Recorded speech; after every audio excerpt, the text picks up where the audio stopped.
श्री स्वामी समर्थ। आजचा स्वामी समर्थ माऊलींचा मंत्र खूपच शक्तिशाली आणि प्रभावी असा मंत्र आहे। आजचा हा मंत्र जर तुम्ही रोज 108 वेळा ऐकलात तर श्री स्वामी समर्थ महाराजांच्या आशीर्वादाची प्राप्ती तुम्हाला होईल। आजचा हा मंत्र पैसा, धनदौलत आणि संपत्ती कमवण्याचा मंत्र आहे। या मंत्राच्या प्रभावाने आणि चमत्कारामुळे आयुष्यात तुम्हाला खूप सारा पैसा, धनदौलत आणि ऐश्वर्याची प्राप्ती होईल। जो कोणी स्वामी भक्त हा स्वामींचा मंत्र एकनिष्ठतेने, एकाग्रतेने मन लावून ऐकतो, ब्रह्मांड नायक श्री स्वामी समर्थ महाराज त्याच्या इच्छा लवकरच पूर्ण करतात। जो कोणी स्वामी भक्त हा स्वामी मंत्र 108 वेळा ऐकतो किंवा उच्चारतो त्याच्यावर स्वामी माऊली प्रसन्न होतात। प्रिय स्वामी भक्तांनो, स्वामींचा आशीर्वाद आज ना उद्या तुम्हाला मिळेलच। फक्त तुमचा स्वामी माऊलींवर खरा विश्वास असायला हवा, कारण स्वामी माऊली आपल्या प्रिय भक्तांची पहिल्यांदा खूप परीक्षा घेतात। तुम्ही जर श्री स्वामी समर्थ महाराजांच्या परीक्षेमध्ये उत्तीर्ण झालात तर लवकरच तुम्हाला मनोइच्छित फलाची प्राप्ती होईल। तुम्ही स्वामींना काहीही न मागता स्वामी समर्थ माऊली तुम्हाला ते सर्व देतील ज्याच्यासाठी तुम्ही पात्र आहात। प्रिय भक्तांनो, जर तुम्हाला पैशा संदर्भात अनेक अडचणी येत असतील, पैशाच्या कमतरतेमुळे तुम्हाला मोठमोठ्या समस्यांना आणि आव्हानांना सामोरे जावे लागत असेल, किंवा तुमच्या डोक्यावर कर्जाचे ओझे असेल आणि तुम्ही जे काम हाती घेतले होते ते काम पूर्ण होत नसेल आणि दिवसांदिवस तुमच्यावरचे कर्ज वाढतच चालले असेल, तर भक्तांनो, आजचा हा श्री स्वामी समर्थ महाराजांचा मंत्र ऐकल्यामुळे तुमच्यावरचे अशा प्रकारच्या सर्व संकटांचे निवारण होईल। तुमच्याकडे चारी बाजूंनी पैसा येईल, तुम्हाला गुप्तधनाचा लाभ होईल, किंवा तुम्हाला एखादी मोठी लॉटरी लागेल, किंवा तुम्ही जे कोणतेही काम करत असाल त्यामध्येच तुम्हाला मोठे यश मिळेल। मित्रांनो, आता जास्त काळजी आणि चिंता करत बसू नका। तुमचे दुःखाचे दिवस आता लवकरच दूर होणार आहेत। तुमची गरिबी कायमची दूर होऊन तुम्ही आता श्रीमंत होणार आहात। स्वामींच्या कृपेने आणि आशीर्वादाने तुमच्यावरील सर्व कर्ज नील होऊन जाईल। तुमचे दुःखाचे दिवस कधी सुखामध्ये बदलून गेले हेही तुम्हाला समजणार नाही। भक्तांनो, हा स्वामींचा मंत्र 8च दिवस 108 वेळा ऐकल्याने तुमच्या आयुष्यामध्ये खूप मोठा बदल घडल्याचे तुम्हाला दिसून येईल। त्यानंतर रोजच तुम्ही स्वामींचा हा मंत्र ऐकल्याशिवाय राहणार नाही। भक्तांनो, तुम्हाला तुमच्या कामामुळे किंवा कोणत्याही अन्य कारणामुळे स्वामींचा मंत्र 108 वेळा उच्चारता येत नसेल तर हा मंत्र तुम्ही तुमच्या मोबाईलवर लावून सुद्धा ऐकू शकता। मंत्र ऐकल्याने किंवा श्रवण केल्याने तेवढेच पुण्य तुम्हाला मिळते जेवढे मंत्र उच्चारल्याने मिळते। त्यामुळे प्रिय स्वामी भक्तांनो, निसंकोच राहून निसंकोचपणे स्वामींची भक्ती करा। श्री स्वामी समर्थ महाराज तुमच्या जीवनात कसे चमत्कार घडवून आणतात ते पहा। मित्रांनो, स्वामी माऊली तुम्हाला कधीही एकटे सोडणार नाहीत। स्वामी सदैव तुमच्या पाठीशी उभे राहतील। प्रिय स्वामी भक्तांनो, तुम्ही या स्वामींच्या भक्तिमय यूट्यूब चॅनेलवर नवीनच असाल तर या यूट्यूब चॅनेलला सबस्क्राईब करा, या व्हिडिओला एक लाईक करा आणि कमेंट मध्ये श्री स्वामी समर्थ, जय जय स्वामी समर्थ असे टाईप करा। आता नक्कीच तुम्हाला स्वामींचा आशीर्वाद मिळेल। चला तर ऐकूयात आजचा हा स्वामी समर्थ माऊलींचा महाशक्तिशाली मंत्र।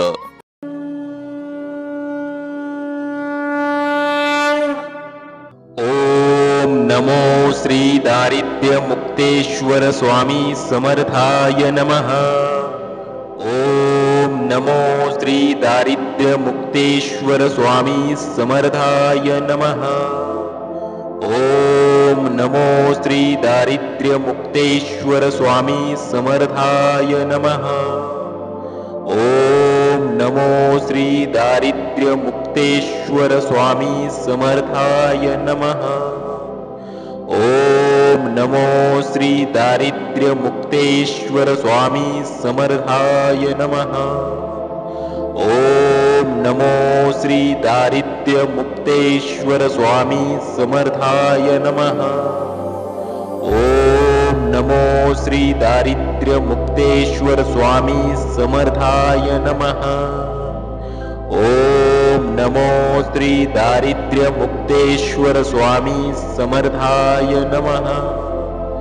ओम नमो श्री दारिद्र्य मुक्तेश्वर स्वामी समर्थाय नमः। ओम नमो श्री दारिद्र्य मुक्तेश्वर स्वामी समर्थाय नमः।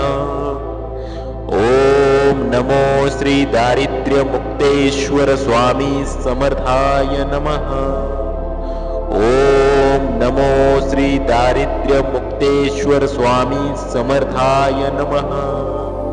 ओम नमो श्री दारिद्र्य मुक्तेश्वर स्वामी समर्थाय नमः।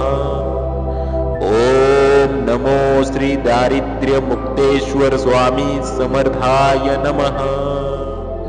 ओम नमो श्री दारिद्र्य मुक्तेश्वर स्वामी समर्थाय नमः। ओम नमो श्री दारिद्र्य मुक्तेश्वर स्वामी समर्थाय नमः। ओम नमो श्री दारिद्र्य मुक्तेश्वर स्वामी समर्थाय नमः। ओम नमो श्री दारिद्र्य मुक्तेश्वर स्वामी समर्थाय नमः। ओम नमो श्री दारिद्र्य मुक्तेश्वर स्वामी समर्थाय नमः। ओम नमो श्री दारिद्र्य मुक्तेश्वर स्वामी समर्थाय नमः। ओम नमो श्री दारिद्र्य मुक्तेश्वर स्वामी समर्थाय नमः। ओम नमो श्री दारिद्र्य मुक्तेश्वर स्वामी समर्थाय नमः। ओम नमो श्री दारिद्र्य मुक्तेश्वर स्वामी समर्थाय नमः। ओम नमो श्री दारिद्र्य मुक्तेश्वर स्वामी समर्थाय नमः। ओम नमो श्री दारिद्र्य मुक्तेश्वर स्वामी समर्थाय नमः। ओम नमो श्री दारिद्र्य मुक्तेश्वर स्वामी समर्थाय नमः। ओम नमो श्री दारिद्र्य मुक्तेश्वर स्वामी समर्थाय नमः। ओम नमो श्री दारिद्र्य मुक्तेश्वर स्वामी समर्थाय नमः। ओम नमो श्री दारिद्र्य मुक्तेश्वर स्वामी समर्थाय नमः। ओम नमो श्री दारिद्र्य मुक्तेश्वर स्वामी समर्थाय नमः। ओम नमो श्री दारिद्र्य मुक्तेश्वर स्वामी समर्थाय नमः। ओम नमो श्री दारिद्र्य मुक्तेश्वर स्वामी समर्थाय नमः। ओम नमो श्री दारिद्र्य मुक्तेश्वर स्वामी समर्थाय नमः। ओम नमो श्री दारिद्र्य मुक्तेश्वर स्वामी समर्थाय नमः। ओम नमो श्री दारिद्र्य मुक्तेश्वर स्वामी समर्थाय नमः। ओम नमो श्री दारिद्र्य मुक्तेश्वर स्वामी समर्थाय नमः। ओम नमो श्री दारिद्र्य मुक्तेश्वर स्वामी समर्थाय नमः। ओम नमो श्री दारिद्र्य मुक्तेश्वर स्वामी समर्थाय नमः। ओम नमो श्री दारिद्र्य मुक्तेश्वर स्वामी समर्थाय नमः। ओम नमो श्री दारिद्र्य मुक्तेश्वर स्वामी समर्थाय नमः। ओम नमो श्री दारिद्र्य मुक्तेश्वर स्वामी समर्थाय नमः। ओम नमो श्री दारिद्र्य मुक्तेश्वर स्वामी समर्थाय नमः। ओम नमो श्री दारिद्र्य मुक्तेश्वर स्वामी समर्थाय नमः। ओम नमो श्री दारिद्र्य मुक्तेश्वर स्वामी समर्थाय नमः। ओम नमो श्री दारिद्र्य मुक्तेश्वर स्वामी समर्थाय नमः। ओम नमो श्री दारिद्र्य मुक्तेश्वर स्वामी समर्थाय नमः। ओम नमो श्री दारिद्र्य मुक्तेश्वर स्वामी समर्थाय नमः। ओम नमो श्री दारिद्र्य नमो श्री दारिद्र्य मुक्तेश्वर स्वामी समर्थाय नमः। नमो श्री दारिद्र्य मुक्तेश्वर स्वामी दारिद्र्य मुक्तेश्वर स्वामी समर्थाय नमः। श्री दारिद्र्य मुक्तेश्वर स्वामी नमो श्री दारिद्र्य मुक्तेश्वर स्वामी समर्थाय नमः। दारिद्र्य मुक्तेश्वर स्वामी समर्थाय नमः। दारिद्र्य मुक्तेश्वर स्वामी समर्थाय नमः। ओम नमो श्री दारिद्र्य मुक्तेश्वर स्वामी समर्थाय नमः। ओम नमो श्री दारिद्र्य मुक्तेश्वर स्वामी समर्थाय नमः। ओम नमो श्री दारिद्र्य मुक्तेश्वर स्वामी समर्थाय नमः। ओम नमो श्री दारिद्र्य मुक्तेश्वर स्वामी समर्थाय नमः। ओम नमो श्री दारिद्र्य मुक्तेश्वर स्वामी समर्थाय नमः। ओम नमो श्री दारिद्र्य मुक्तेश्वर स्वामी समर्थाय नमः। ओम नमो श्री दारिद्र्य मुक्तेश्वर स्वामी समर्थाय नमः। ओम नमो श्री दारिद्र्य मुक्तेश्वर स्वामी समर्थाय नमः। ओम नमो श्री दारिद्र्य मुक्तेश्वर स्वामी समर्थाय नमः। ओम नमो श्री दारिद्र्य मुक्तेश्वर स्वामी समर्थाय नमः। ओम नमो श्री दारिद्र्य मुक्तेश्वर स्वामी समर्थाय नमः। ओम नमो श्री दारिद्र्य मुक्तेश्वर स्वामी समर्थाय नमः। ओम नमो श्री दारिद्र्य मुक्तेश्वर स्वामी समर्थाय नमः। ओम नमो श्री दारिद्र्य मुक्तेश्वर स्वामी समर्थाय नमः। ओम नमो श्री दारिद्र्य मुक्तेश्वर स्वामी समर्थाय नमः। ओम नमो श्री दारिद्र्य मुक्तेश्वर स्वामी समर्थाय नमः। ओम नमो श्री दारिद्र्य मुक्तेश्वर स्वामी समर्थाय नमः। ओम नमो श्री दारिद्र्य मुक्तेश्वर स्वामी समर्थाय नमः। ओम नमो श्री दारिद्र्य मुक्तेश्वर स्वामी समर्थाय नमः। ओम नमो श्री दारिद्र्य मुक्तेश्वर स्वामी समर्थाय नमः। ओम नमो श्री दारिद्र्य मुक्तेश्वर स्वामी समर्थाय नमः। ओम नमो श्री दारिद्र्य मुक्तेश्वर स्वामी समर्थाय नमः। ओम नमो श्री दारिद्र्य मुक्तेश्वर स्वामी समर्थाय नमः। ओम नमो श्री दारिद्र्य मुक्तेश्वर स्वामी समर्थाय नमः। ओम नमो श्री दारिद्र्य मुक्तेश्वर स्वामी समर्थाय नमः। ओम नमो श्री दारिद्र्य मुक्तेश्वर स्वामी समर्थाय नमः। ओम नमो श्री दारिद्र्य मुक्तेश्वर स्वामी समर्थाय नमः। ओम नमो श्री दारिद्र्य मुक्तेश्वर स्वामी समर्थाय नमः। ओम नमो श्री दारिद्र्य मुक्तेश्वर स्वामी समर्थाय नमः। ओम नमो श्री दारिद्र्य मुक्तेश्वर स्वामी समर्थाय नमः। ओम नमो श्री दारिद्र्य मुक्तेश्वर स्वामी समर्थाय नमः। ओम नमो श्री दारिद्र्य मुक्तेश्वर स्वामी समर्थाय नमः। ओम नमो श्री दारिद्र्य मुक्तेश्वर स्वामी समर्थाय नमः। ओम नमो श्री दारिद्र्य मुक्तेश्वर स्वामी समर्थाय नमः। ओम नमो श्री दारिद्र्य मुक्तेश्वर स्वामी समर्थाय नमः। ओम नमो श्री दारिद्र्य मुक्तेश्वर स्वामी समर्थाय नमः। ओम नमो श्री दारिद्र्य मुक्तेश्वर स्वामी समर्थाय नमः।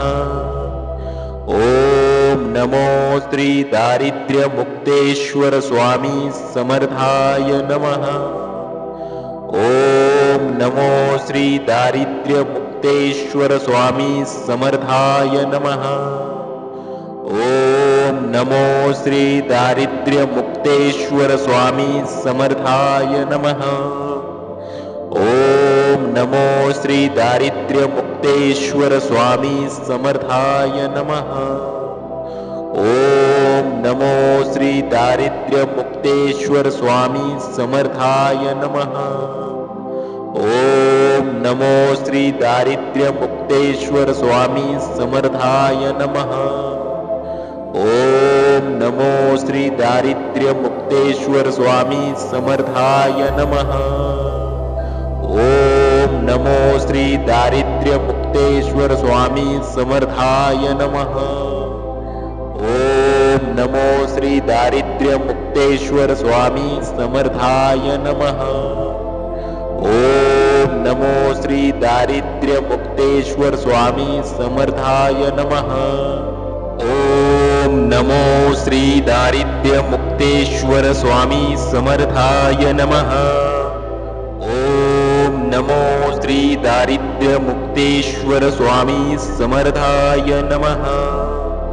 ओम नमो श्री दारिद्र्य मुक्तेश्वर स्वामी समर्थाय नमः।